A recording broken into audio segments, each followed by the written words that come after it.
Disappointments accumulate. This did not happen by chance. It happened by choice.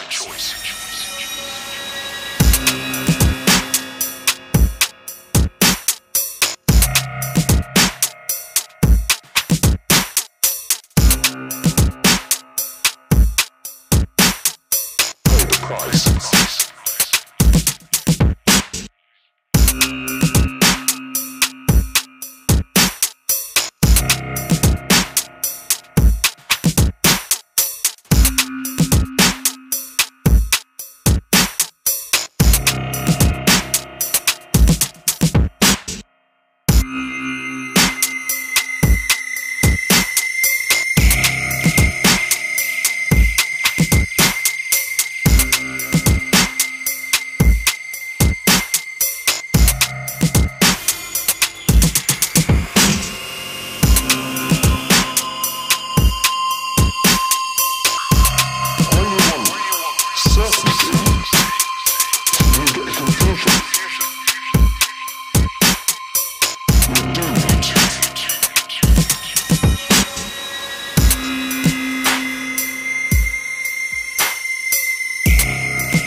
Insecurity, and especially anxiety.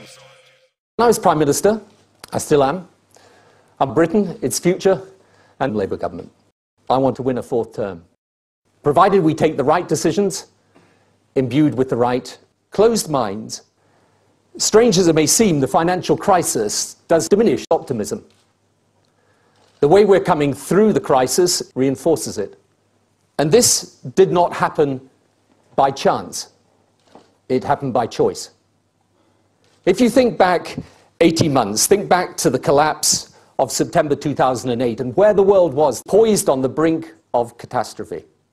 We're doomed to repeat the collapse of the 1930s.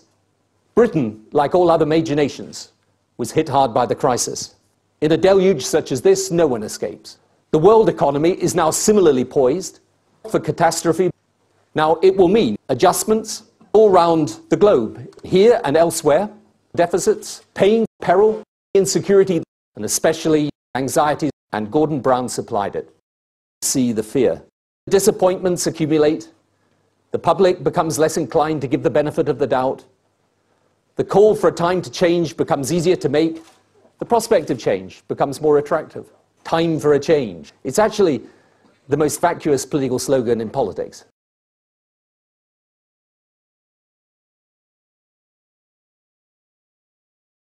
Because time for a change. Change to what, exactly? That is not a question readily or coherently answered. Britain will pay the price. Victims or their families never receive justice. Fierce criminals, particularly murderers, rapists, those who commit violent assault, will be free. It can actually help abuses of civil liberties. Where you want certainty, you get confusion. So why the confusion? Prior to 1997, Gordon and I were acutely conscious of this. We sought to answer the question by saying, as you remember, again, then further again, that we were a new and different progressive force, that we would combine ambition and our agenda, and we'd learned. The policy makers are confused. Policy represents what they think they have to say to win. 13 years of power has seen its share of bad times for the people and good for the government, that's for sure. Delivered by a Labour government. Cancer, delivered by a Labour government. Crimes doubled, delivered by a Labour government. Devolution, delivered by a Labour government. This has been part of a global vision.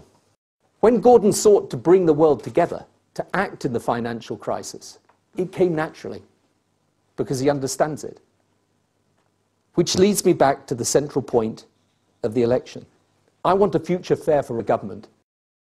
Britain's role is a leader in the fight against development. The characteristics of today's world are it is interdependent, it is changing, and power is moving east. faster than we can easily imagine. It recognises that we must make these choices and map out this path. In a world whose challenges are increasingly global, government, I can tell you one thing above all else. Britain's challenge today is a fourth-term Labour government. Thank you.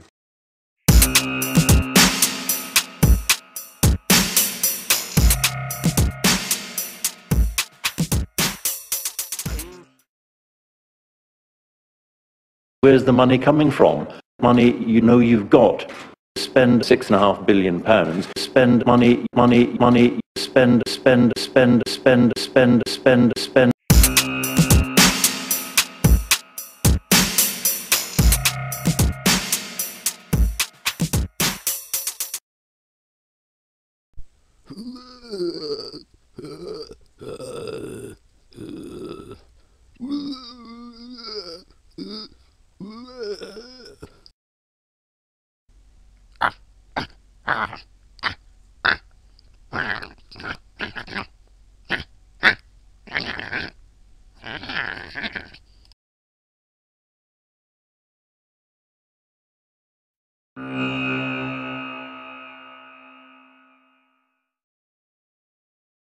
Take a very, very hard look at me.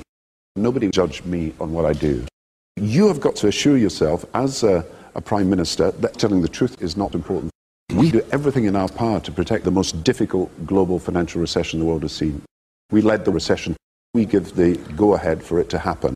It's been a successful operation, increasing mortgage repossession, higher unemployment. We will invest in the military because that's where the jobs are for the future. We've taken action to deal with the debt that comes as a result of the recession. We're going to cut frontline services. But at the same time, we're not going to cut national insurance and tax. And I made the right decision on the 15% increase in interest rates. We have a choice. You can choose a party that would actually wreck the schools and hospitals and policing. A government that is determined to make small businesses go under. A government that's got no industrial policy at all. Us. I say to you honestly, what happens to the country is not the most important thing.